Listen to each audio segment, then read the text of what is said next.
పశ్చిమ నియోజకవర్గంలో ప్రజా సమస్యలను అత్యవసరంగా పరిష్కరించాలి. గళ్ళ మాధవి. గుంటూరు పశ్చిమ నియోజకవర్గంలో గత 5 ఏళ్ల నుండి ప్రజలు అనేక సమస్యలను ఎదుర్కొంటున్నారని, వీటిని అత్యవసరంగా గుర్తించి పరిష్కారం దిశగా మున్సిపల్ అధికారులు కృషి చేయాలని గుంటూరు పశ్చిమ నియోజకవర్గ ఎమ్మెల్యే గళ్ళ మాధవి సూచించారు. గురువారం తనను మర్యాదపూర్వకంగా కలిసేందుకు వచ్చిన మున్సిపల్ అధికారులతో మాధవి సమావేశమయ్యారు. నియోజకవర్గంలో ఎన్నికల ప్రచారంలో తన దృష్టికి వచ్చిన పలు ప్రజా సమస్యల గురించి అధికారుల దృష్టికి తీసుకువెళ్లారు. అత్యవసరంగా పరిష్కరించాలని సూచించారు.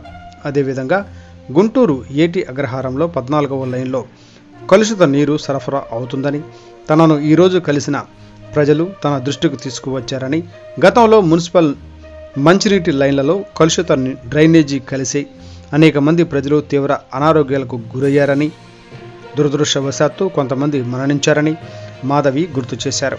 ఇప్పుడు అలాంటి నిర్లక్ష్యాలు జరగడానికి వీలు లేదని, వెంటనే దీనిని పరిష్కరించాలని అధికారులకు సూచించారు.